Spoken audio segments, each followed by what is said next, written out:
Hi friends, welcome back to MBA Pulse. Last time we completed Pulse 4 on accreditation process, and we have to continue again a little bit which is left over there in that Pulse.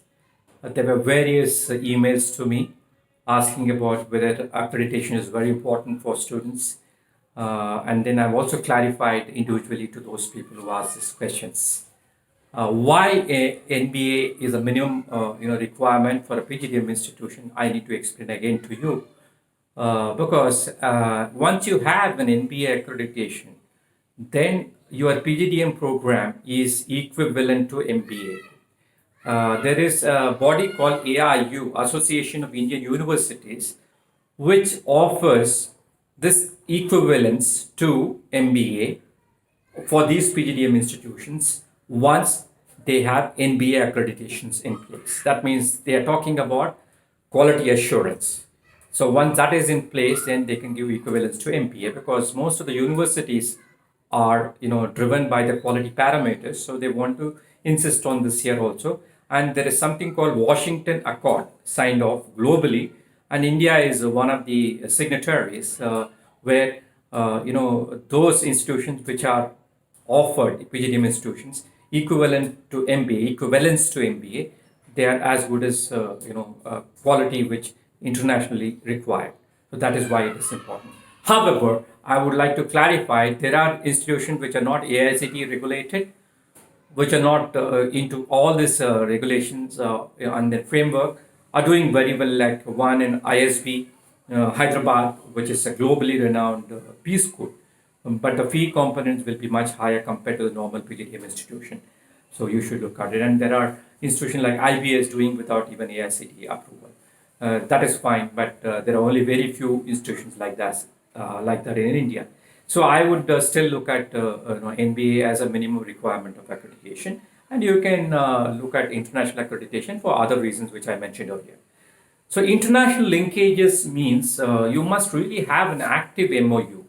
So many of the B schools which are coming up now, or the new B schools, just to attract students for admission, they can put up anything without a proper MOU in place. So you need to check out whether those the logos are put in the website, whether they have a real MOU active, and whether there is student exchange program which is happening. Because many of them will be talking about it as a study tour. It may be a tourist, going to Malaysia, going to Singapore, going elsewhere to Dubai. But it has to be a real MOU which is going to be beneficial to you for PGDM institution. And there may be a cluster of institutions, there may be in engineering, architecture, or any other area, pharmacy, something like that. They may have an MOU for that group, but if it is not for PGDM, then it's not going to be helpful to you. So it's very, very important for you to check the prospectus, brochures very clearly, the active MOUs. And why I insist on this for PGDM institution. Good PGDM institution really have a student exchange program which can go to the extent of a trimester or a semester, and even the joint degrees. So you have to look at those options very clearly, and those PGDM institutions which are very good will look at this. And I know a couple of them are really pursuing this kind of thing for international diversity and a global recognition for them. And when I come back to the certifications which are required, extra certification, there were at least 3 mails asking why is it required. And why is it required is for the placement process.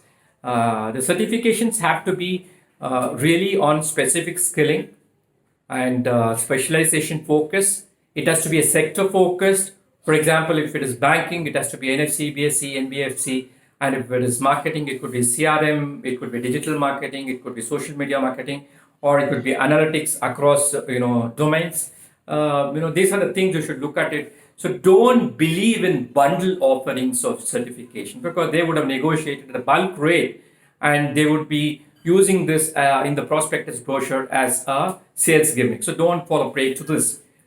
And there were queries regarding the MBA programs less than 2 years. There are many of them globally.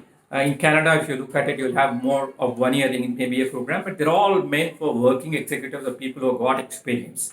And there are also in India, there are 18 months programs, executive programs run by very good PGDM institution. And then there is an institution called SP Jain Global, which offers the Tri-City global program. It's basically 1 year, Singapore, Dubai, and Sydney.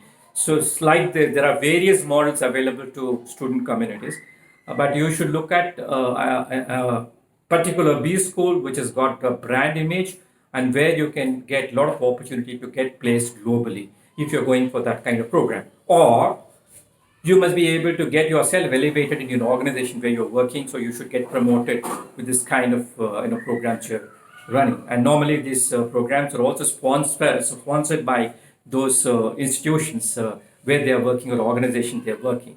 So I would urge you to look at this program for working executives and people who have got work experience. Other than that, normal freshers should look at this basic requirements of accreditation process and certification process. With this, I'm ending Pulse for basic requirement required for you to choose an institution. And the next video is going to be very, very important sequentially, is going to be on placements and packages, which is going to be the ultimate ROI for a PGDM aspirant or a student.